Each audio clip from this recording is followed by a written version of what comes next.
SP2D online di SIPD ringkasnya seperti ini ya. Ke SP2D kan ada pengeluaran, ada potongan.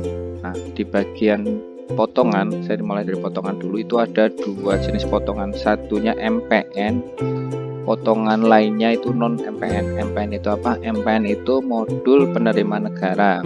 Modul penerima negara itu ada 4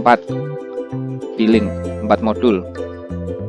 Pertama modul pajak ya, kontek, kemudian TBS, Treasury Billing System itu untuk setoran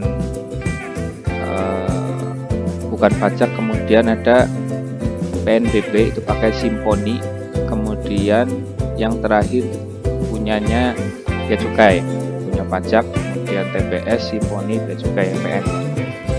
Kemudian ada non MPN, contohnya itu Askes, CKK, CKM, dan lain-lain. Bedanya apa antara MPN dan non MPN?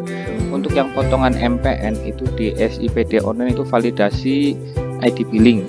Jadi kalau ID billingnya itu salah, baik salah nomor ID billingnya ataupun salah nilainya, itu SP2D nya nggak bisa lanjut ke proses transfer ya, gagal, mandek di situ. Untuk yang non MPN ini di SP2D online tidak divalidasi, jadi tanpa diisi ID billing itu bisa lanjut. Contohnya untuk potongan Askes, CKK, CKM, dan lain-lain.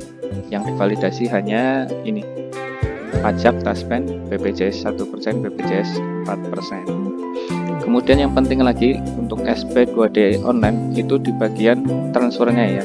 Untuk netonya kan ditransfer ke penerima. Ada dua jenis transfer ya. Ini yang mau saya jelaskan lebih panjang tentang ini transfer ini. Pertama itu transfer clearing atau SKN, itu transfer antar bank. Artinya apa? Transfer yang berbeda dengan bank di mana RKUD itu dibuka ya. Misalnya kalau RKUD-nya di BPD, berarti untuk transfer ke BRI, BNI dan sebagainya itu masuk di kategori transfer clearing. Kemudian yang kedua transfer overbooking. Transfer overbooking itu contohnya sesama BPD tadi. Kalau RKUD-nya di BPD kemudian mau transfer ke BPD itu transaksi overbooking. Bedanya apa? Bedanya di sini ya. Jadi kalau sudah online penting. Karena kalau sudah online itu yang menjalankan transfernya itu bukan teller, bukan orang, tapi sistem atau robot gitu. Jadi nggak ada toleransi ya. Yang perlu diperhatikan ini, untuk transaksi overbooking, SIPD hanya memvalidasi nomor rekening. Jadi hati-hati jika nama yang ada di rekening itu berbeda dengan tujuan penerimanya. Data akan bisa tertransfer sesuai dengan nomor rekeningnya. Jadi hati-hati untuk overbooking ya. Misalnya nomornya A gitu, tapi kita mau transfer ke B, uangnya akan tetap transfer ke rekening A gitu. Jadi bisa salah transfer kalau overbooking. Kemudian untuk clearing itu kebalikannya.